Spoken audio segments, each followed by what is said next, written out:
Hello everyone, I'm NiiNiiFC and this is Blue Lines TV, and today I'm bringing you a transfer daily video. And yes, there's literally a ton of things to talk about today, so I'm going to go through everything pretty quickly. But to kick things off, yes, Alvaro Morata has officially signed for Chelsea. He will be wearing the number 9 shirt. He has signed a 5-year contract, and his wages are believed to be around 150,000 to 170,000, basically putting him near parity to Diego Costa. And of course, when it was announced by Chelsea, Costa actually liked their picture on Instagram. So, you know, a classy thing by Costa to do. Of course, they know each other from the Spanish national team, and yeah, that's going to kick off Costa's departure from Chelsea, it seems. Now, Morata has come to Chelsea. He's had a mini training session, and he's going to be flying off to Singapore tomorrow, I believe. So it's been a very hectic last few days for Morata, constant travelling everywhere, but it shows you, that he's ready to work,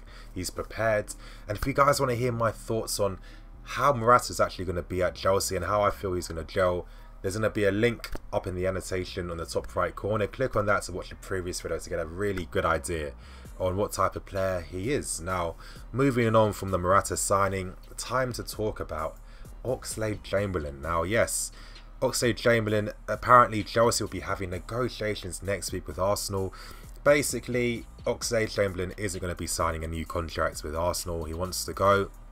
And of course, Chelsea, we need a few English players. We need some homegrown players to make the squad rota. Of course, it was very short-sighted. I mean, they really should have prepared for this already.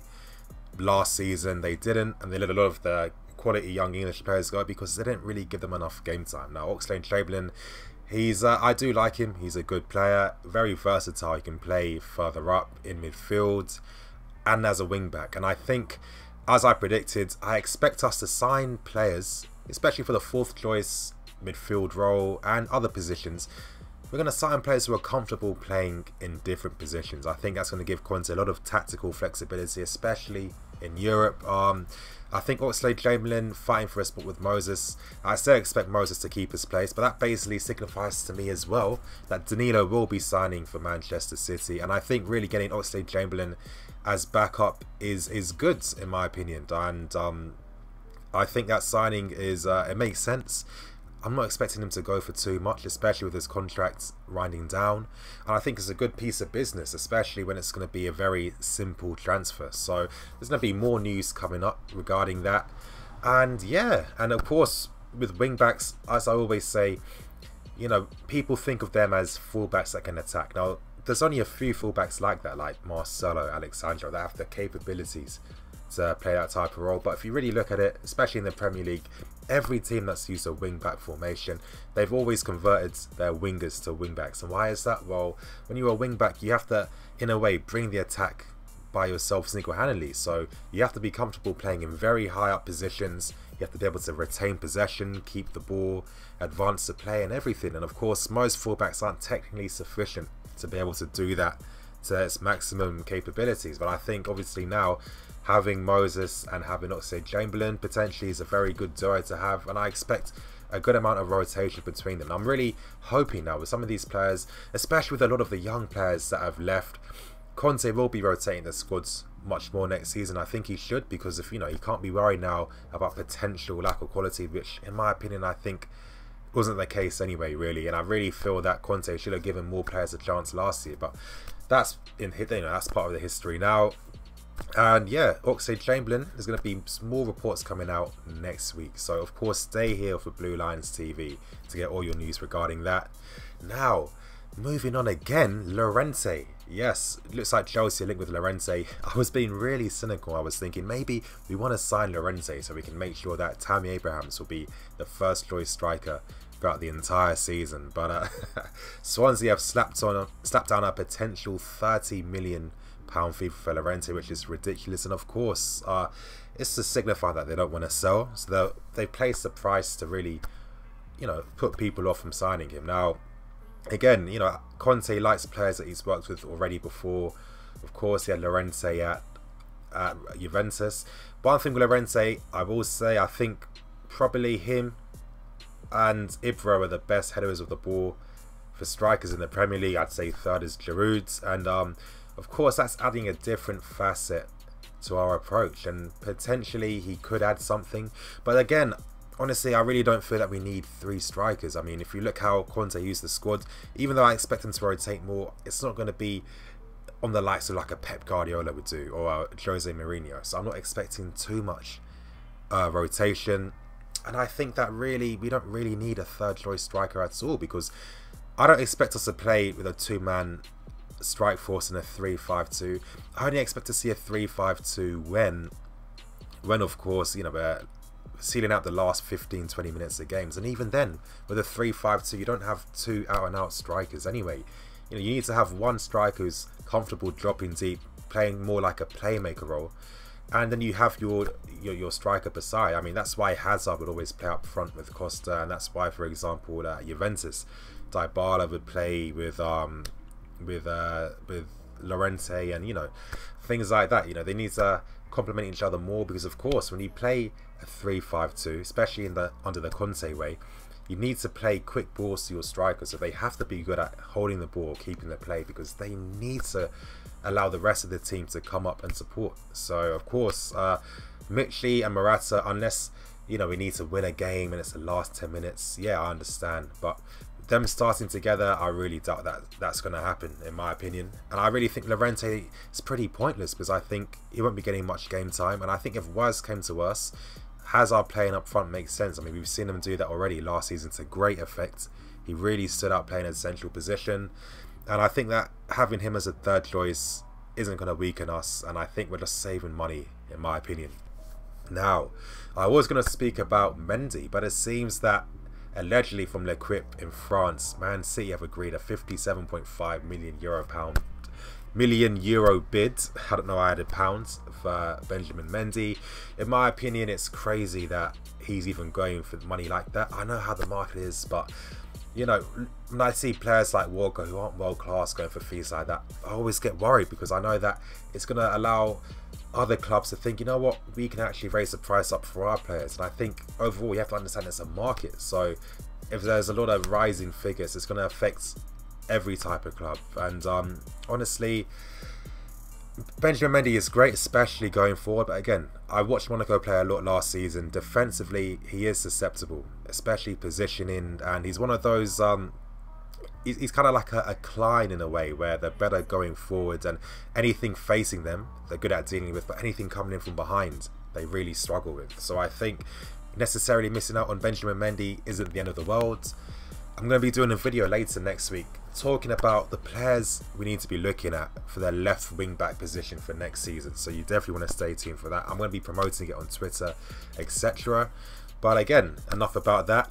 Moving on now to Nemanja Matic. Now, it seems that Chelsea are willing to sell him to Manchester United now, if they cough up the £50 million that Chelsea want. At the same time, Juventus do want him as well, but they don't want to spend the 45 million euros. And it's really weird that we seem to be in a deadlock with Juventus. We want Alexandro, but we don't want to pay the 70 million euros that they want.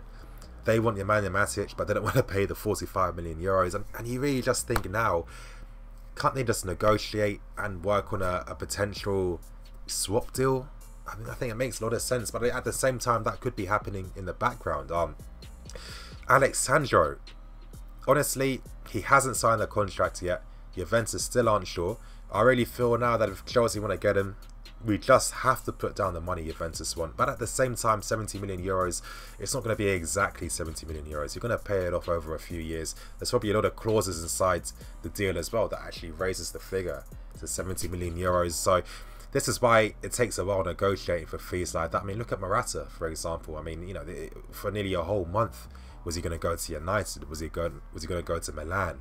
He's finally at Chelsea. So I think with Alexandro, that's really just a waiting game, and really see what's going to happen, because he hasn't signed a new contract yet, and really it shouldn't be taking him that long to do it already. So in my opinion, it tells me that he's considering his options. And I think that Chelsea, sometimes I think a club just has to be aggressive and going for things. I know sometimes with how crazy the market is, you know, splashing out money recklessly can have detriments, especially with financial fair play. But I think with a particular player like that on the market, you know, he's one of the true elite players in this position. I just think really, out of all the signings we've made, he's the first upgrade, like the first official massive upgrade to the team, and I think he's definitely needed, and we just need to go for him.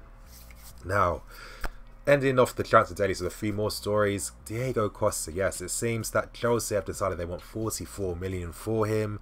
Atletico don't want to pay more than 26. They will be spending more if they want him. I can't imagine that Simeone is going to allow Atletico to mess up bringing back Costa again. I think that if he does, and I think he's definitely going to leave them next year, I think Atletico need a striker like that. They've been dying out for one. His combination with Griezmann would make a lot of sense, and plus they finally get the goals that they need because they've been lacking that. I mean, Griezmann's a great player, but is he clinical enough? He's definitely not, and I think that having Costa there in a system that he's comfortable with is really going to elevate Atletico Madrid, so I expect them to really come back for him because he's really one of the only true elite strikers now on the market. So I think they're definitely going to come back with a higher fee, and I think Chelsea, yeah, I think we're in a good position now because we know that Atletico Madrid needs him. But allegedly they're saying in the reports that obviously because Atletico Madrid can't actually bring him in, he's going to have to go on loan for the first half of the season, and they've actually done that with Vitolo. You know, they signed from Sevilla, now he's at Las Palmas for the year. I mean, for the half year until January.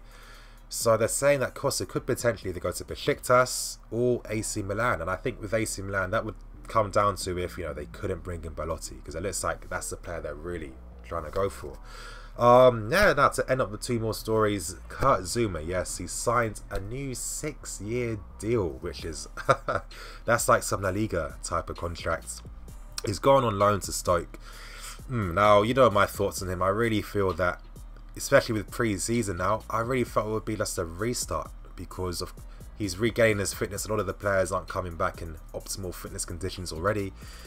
Did we have to bring in Rudiger, who isn't really an upgrade to him? I still don't think we needed to. But, you know, Chelsea have decided that they want him to go on loan so he can actually play for a year. I think Stoke City is a good team in terms of under Mark Hughes they play football, and they like to play out from the back now. I think Zouma can do that, and he's going to show a lot of people that yes, he is very good technically, and I don't understand this whole myth that he's bad at passing. I mean, you'd think that he's Gary Cahill on the ball, and honestly I think people think that because you have to realise Kurt Zouma weighs a lot. He's a very dense guy. I think he weighs more than 200 pounds, so of course with a body physique like that, everything's going to look much heavier and more clumsy than it actually is. So Kurt Zouma, yeah, 6-year deal, I'm happy with that. Of course, you know, Chelsea got him for a while. Emanalo's, you know, he said earlier on that he thinks that this move to Stoke City is good as well, so he can play top level football for a year, and yeah, he can come back after their season and, you know, reassess his options. But I really hope that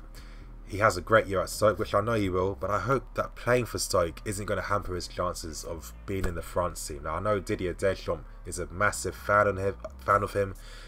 During the Euros, before the injuries to him and Varane, Didier Deschamps actually wanted them to be the core duo at the back, and that would have been something special. Now, of course, circumstances affected that, but hopefully, we know that Didier Deschamps, he has a preference for certain players. That's why the likes of Lacazette went in the Euro squad, but he picked Gignac, who was playing in Mexico, which is, you know what I mean, which is kind of weird in its own.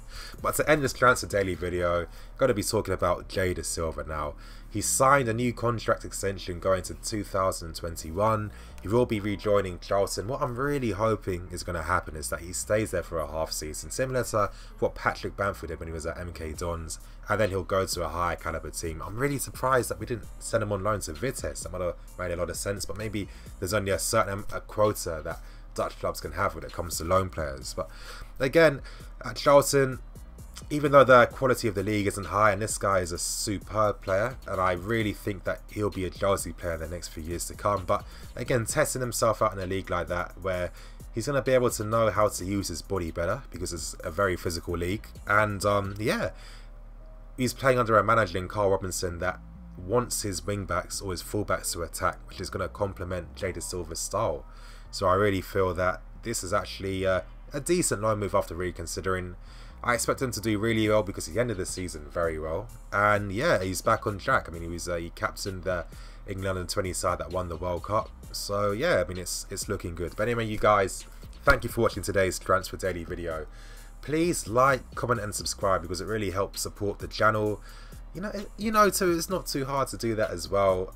definitely comment. I love reading everyone's comments, and I actually do read all of them. I know I can't reply to all of them because there's so many, but I definitely read every single one. So I gauge what everyone's thinking and saying. And of course, the Snapchat Q&A will be coming out tomorrow. Tomorrow, the match review for Chelsea's pre-season friendly game against Arsenal will be out, so stay tuned for that. Check me on Twitter. I'm going to be announcing when it's going to be on, and potentially it's going to be the first time I can start doing the live stream on Twitch. I'm not too sure yet. I need to see what happens. There's still a lot of things to learn. But anyway, you guys, thank you for watching today's Transfer Daily video. I'm NiiNiiFC. This is Blue Lines TV. Signing out.